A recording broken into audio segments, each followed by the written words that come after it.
But yes, it is another book review. You're welcome. Hi guys, it's April, and I'm going to do this book review the same way I do all of my other book reviews. I'm going to have a non-spoiler section up front, followed by a spoiled fill dump afterwards.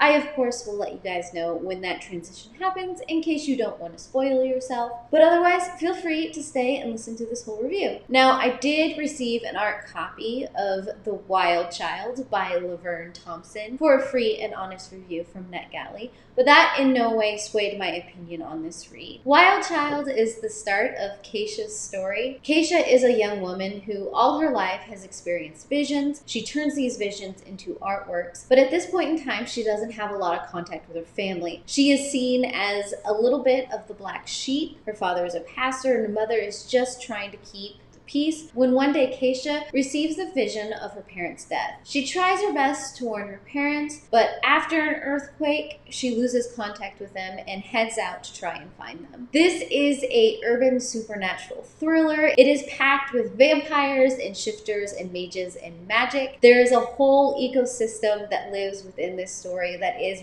very fascinating. There's a lot of info dumping at first, especially since Keisha doesn't really know what this world is, and we're starting to learn all of the things with her. It is very complex, and it's interesting to see how all of these supernatural elements affects each of the characters that are introduced in this story. I struggled a little bit to get into the story at first. It started off really slow, but it also started out in the mundane world and then started to pick up a lot of these supernatural elements. And it is as these supernatural elements are added into the story, that's when things really took off. The action sequences are very well done in this story. I struggled a little bit with the character simply because she is dealing with a lot of grief and a lot of loss, and her world is shifting really quickly, but her mental mindset doesn't always reflect that. And I get sometimes in these big action stories, there isn't a lot of time to grieve, but it's hard to imagine the loss of a significant other wouldn't affect how you start to interact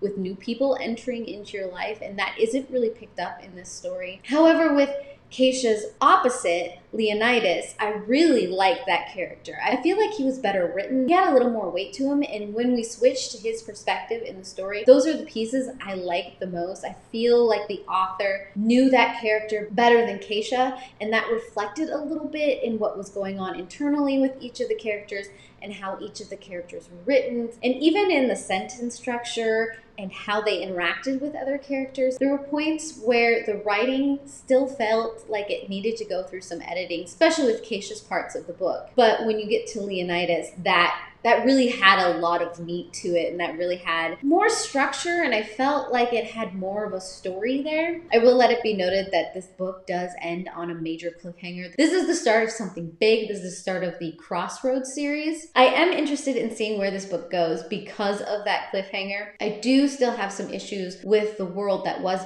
built up as much as I liked it, because you had some naming structures that were too similar that it was hard to pull it apart. But those are some very minor details. If you like supernatural thrillers, if you like supernatural romance, you'll probably really enjoy this book. And I recommend it for anybody who wants a very action-packed supernatural romance thriller. How many other words can I throw into the description of this book? Now, this is the point in which I am going to switch over into some of the spoiler stuff. So if you don't want spoiled, this is the time where you go and you read and you back and start a conversation. Of course, let me know if you're planning on reading this book. I would love to know. Otherwise, I am just going to start off in my babbling that I always do. Now, I don't have any major things to talk about in this book, mainly because it was a shorter read and it did leave on such a cliffhanger that I need more to it. And see, this is where I start having issues, because one is primary Earth and one is Earth Prime, and those terms get interchanged in my brain that sometimes it's hard to keep track of which one is primary Earth and which one is Earth Prime. I know they're segregated because of magic working in one realm and not the other, and all kinds of different rules and regulations, but I think they needed more distinct names, not something that sounded just like each other. So I do wish that that wasn't so similar, And I can't, it's hard to judge this book by itself because there is so much left undone, unsaid, unexplored at this point. I did mention that Leonidas is probably the character I gravitate more towards in this story because he's more of a solid character. She started to get a little bit of this chosen one trope, and a lot of it's to do with the prophecy and all of that. I do like the art aspect of her character and how she puts out these visions into these artworks, and I did like seeing some of the process of how she creates those.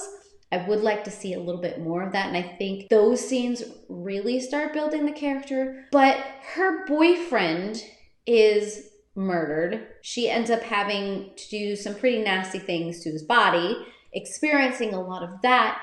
And her parents are killed by a supposed vampire, and there's not a lot of grief that affects her. She has to make a lot of decisions very, very quickly, but at the same time, all of that is going on, her brain still seems to have this capacity to have these instant connections with people that I sometimes struggle with because there is going to be a wall there. There is going to be grief that's going to start playing out, and none of that is shown up in the story. Immediately, she is starting to feel this very strong pull towards Leonidas. I get that a lot of that happens in these kind of supernatural romances.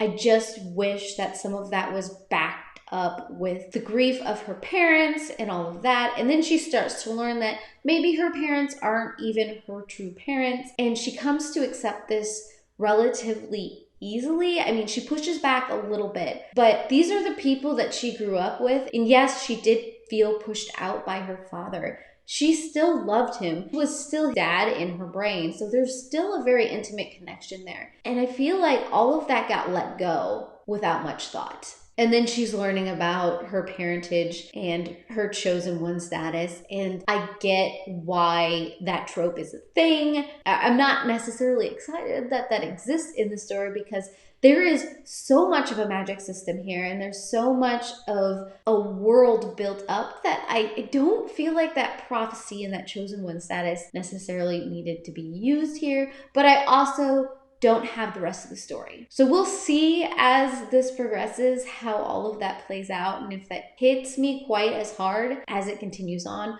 But right now, I'm not a huge fan of it. And of course, tell me down below what your thoughts are on this read if you've picked up this book. I would love to start a conversation. And then if you'd like to stay up to date with every time I upload, subscribe, and I heart your beautiful faces.